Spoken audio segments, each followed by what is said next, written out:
Oh, this her phone. This your phone, right? Yeah. All right. That's good. Just, I guess training camp wrapped up over the weekend. What was your assessment of how camp went and what direction y'all are headed now? I thought camp went well. You know how it is, the grind of the camp. You have some days you like, okay, let's go, let's pick it up. But for the most part, it's been a very consistent camp. Guys are doing exactly what we asked them to do. So that's always fun. And you can see guys' improvement, throughout camp. Sam Pittman said today at a lunch thing that your college was one of the guys who made one of the biggest jumps from spring.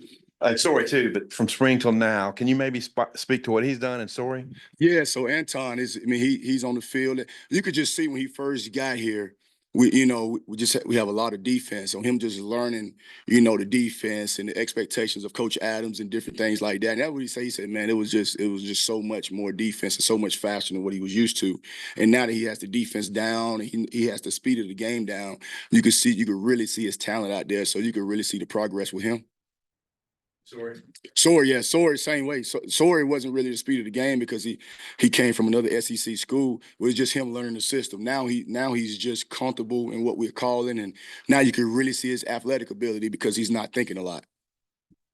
What's maybe your ideal, linebacker rotation? Just, how many guys do you want to play? And, how confident are you with the depth of that room right now, given maybe what your expectations are for that? Yes, sir, that's a good question.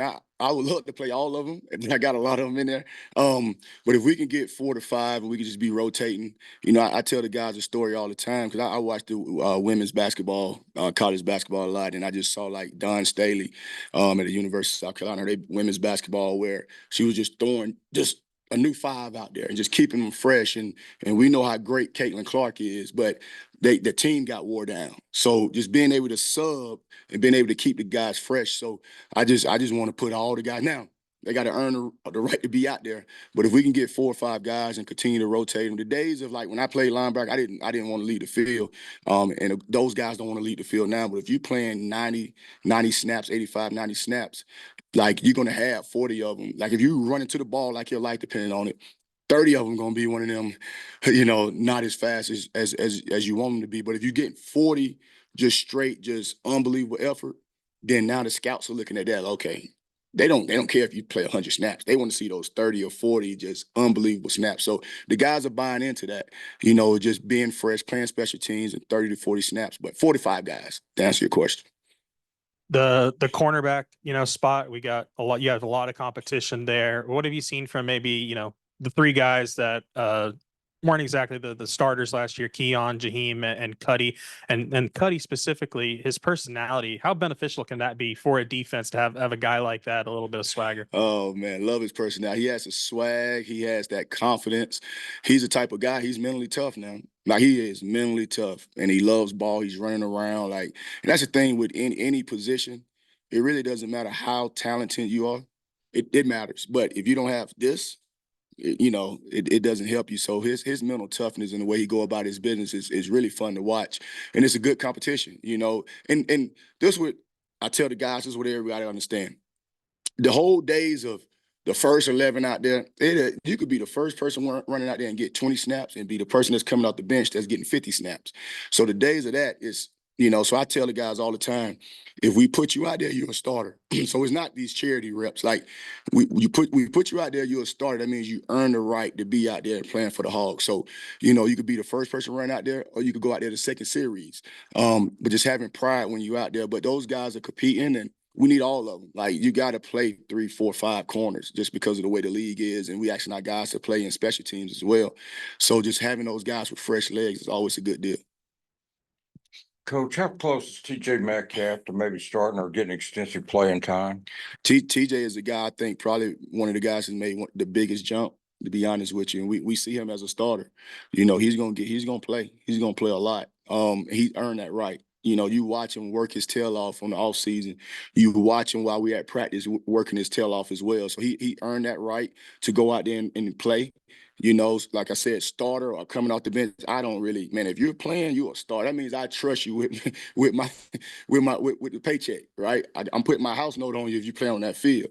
So whether you're getting 20 reps, 50 reps, I put you out there. I got 4 daughters at the house. That means it's important to me. He's earned that right. He's earned it. He's earned his teammates' respect as well. Man, he go by it the right way. Him and his brother, like, it's a good bloodline. Bobby was in here last night and I asked him this question. You know, the UAPB games, it's at 6:30, but the Oklahoma State games at 11 a.m. Those could be 2 pretty high games. Do you feel pretty good about your numbers there at all the positions on defense? Yes, sir. Really feel good about our numbers. And, you know, we do so much. And Coach Saunders, our strength coach, does a great job with those guys. And everybody, a lot of times they look at myself as a defense coordinator or position coach or the offense coordinator. But Coach Saunders, he's with the guys way more than us.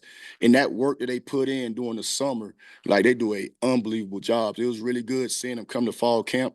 And you can see the work that they've put in. A lot of times you get there and the guys are like still tired. I'm like, what they've been doing all summer.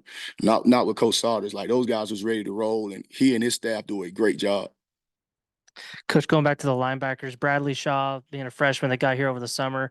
Curious where he's grown the most over throughout camp, and is he a guy that could be in that linebacker rotation for you?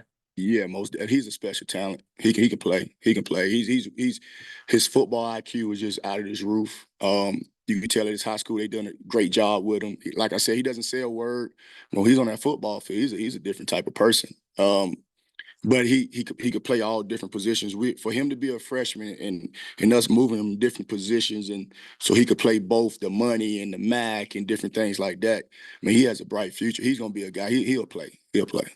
And on that versatility aspect with Switzer and Worth, I'm curious, now that you've gone through a full camp with them, do you kind of have a better feel for kind of how you're going to utilize them this season? Yes, sir. I do. We don't want to say, but yes, sir. Yes, sir. Coach, you were able to retain pretty much your entire defensive staff for a second year back. I wonder what does that do when you go to like installing stuff in camp and kind of the familiarity of it all? It's like unbelievable difference because you don't have to reteach it. And even though these guys been coaching 20 plus years, it's like it's different systems. So you're not reteaching something and say, okay, this is how I like it, and da da da da. And they had a different way. Like, no, this is the way we're gonna do it. Like, everybody like is on the same page of exactly how we want it to be done. And it's always good to retain those guys. So I mean, it's outside of football, even like the wives and like, okay, my wife, like, she's expecting September 14th. Hopefully the baby come sooner than that. Well, they had the baby shower yesterday that Chastity Woodson and then Deke Adams, Miss Alexis Adams, they put on and had all the wives there. So the football part of us staying together is awesome on the field, but it's awesome for the wives to be together as well. So the whole thing is, the wives got to be happy as well. But man, we got a good group of guys, love to come to work, and man, we get in there each morning. We're gonna pray. We do our devotion as a defensive staff, and then we get into football. So it's fun being around those guys and being around good people. And I know you talked about Dix when we talked to you the other day, but now that he's had a full camp, what's your take on how he did in preseason practice? Your expectations for him? Good player, and he's in that box. He's a run stopping joker now. He can kick, diagnose, has good movement, got good eyes, very strong and powerful. He's been a really good addition for us, and he's going to play as well. So we got a good thing. We got a good thing. We'll be able to rotate guys, and he has a lot of playing experience. When he was at Florida State, he was a freshman All-American, and he was at Marshall and did really well there. And now he's with us. So he's a guy with a lot of experience, So when you go out and you say, okay, you're trying to get a position, what do you need? You know what? The first thing we looked at, okay, when we go in the portal, because we have to go in the portal, we got to get a guy that has a lot of experience, and he brought that experience to the room. Yeah, Coach, back here. Curious, now that we're about 3 or so weeks into training camp, what's something that you've learned about this year's team that's different from last year? That's a good question. I like that. All the questions was good, by the way. But you know what? It's really good to see the guys gel. you know, because you bring in different pieces of the puzzle together. So like Fernando, I mean, and he's on the offensive side. I like to watch that kid. You talking about a leader. I like to watch him lead those guys, lead the offensive lineman. Taylor, our quarterback, just watching how he leads, and you know, so you come over to defense. You got Anton, that's bringing his leadership and his experience coming in, and you got Switzer and Cuddy. Cuddy likes the whole room up, you know. So I really like the leadership of our team, you know, and just those guys being so close. So I'm just you watching, you could just see, okay, these guys like each other. The group that I really like to watch is the defensive line. They got a special type of bond. You know, they during spring break, they all go to Miami together, like all of that. Man, it's pretty cool to see, and just seeing what Coach Pittman has built here. And you see those guys are buying into it and how close those guys are, how close the staff is. It's really fun to watch. Thanks, Coach. Our questions about the helmet communications. I know we asked you last week, but do you feel more comfortable in how that is going to operate and who's going to be talking to the player on the field? Oh, I'm gonna do the talking. Uh, um, comfortable a little, but we haven't been in a game situation. I'm still figuring out how I'm gonna use it. I'm going to use it, but I do think it's an offensive advantage more so defense. You know, because you got up to 15 seconds before they cut it off.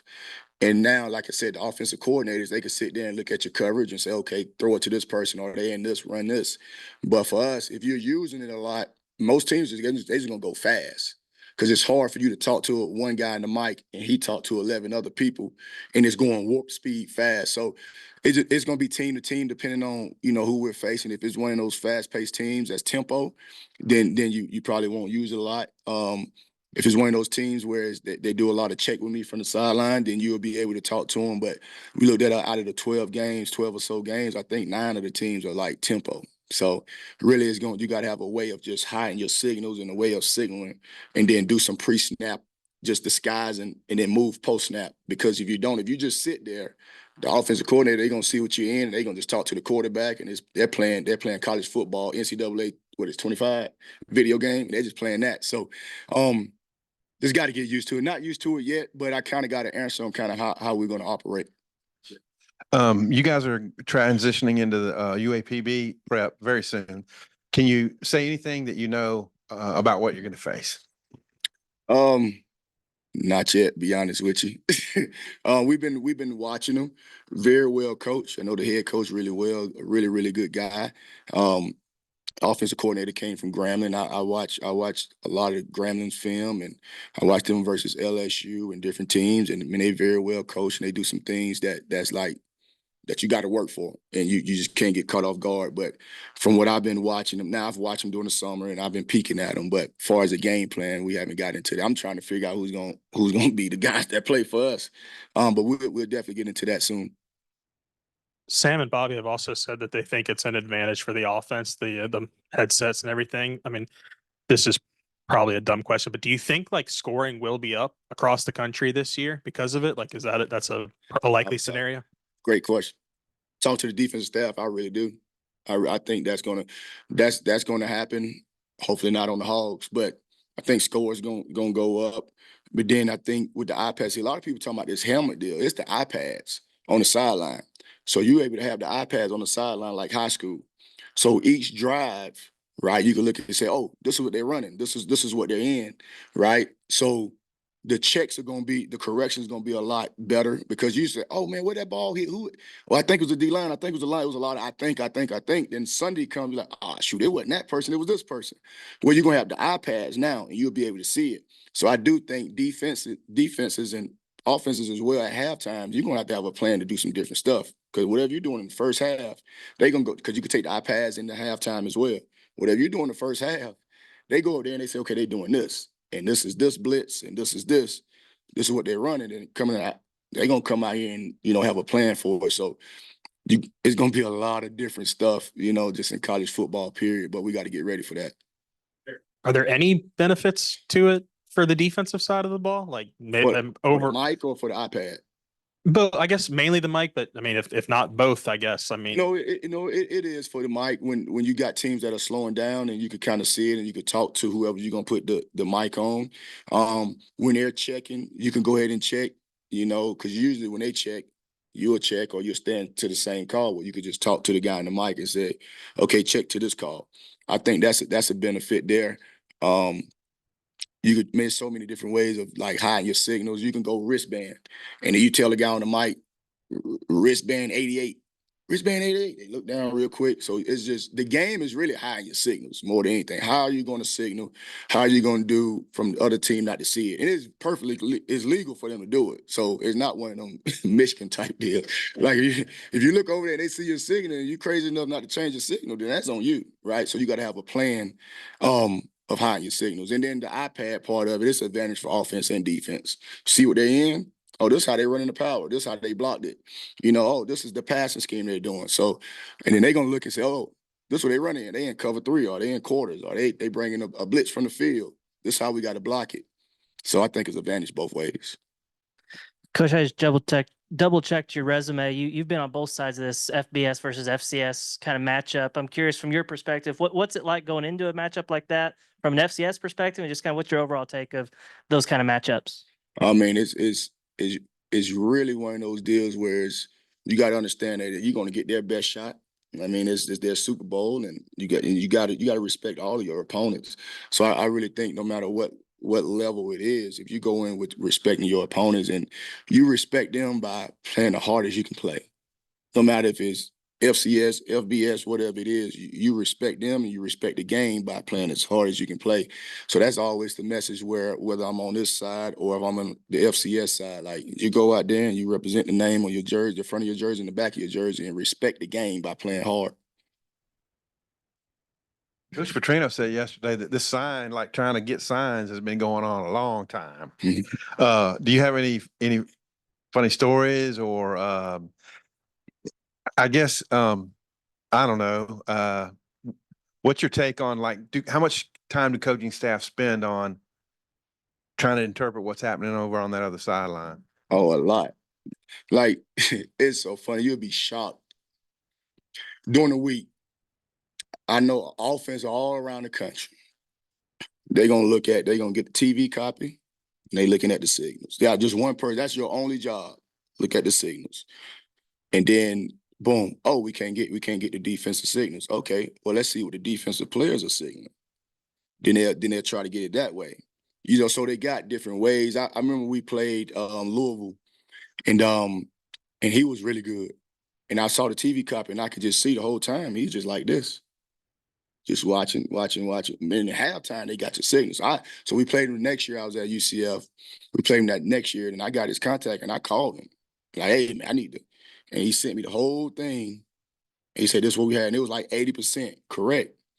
So we had to change our signals because they just pass it around. So they'll just send it to the next. So we played SMU and Red Lashley them, and they had the same signals.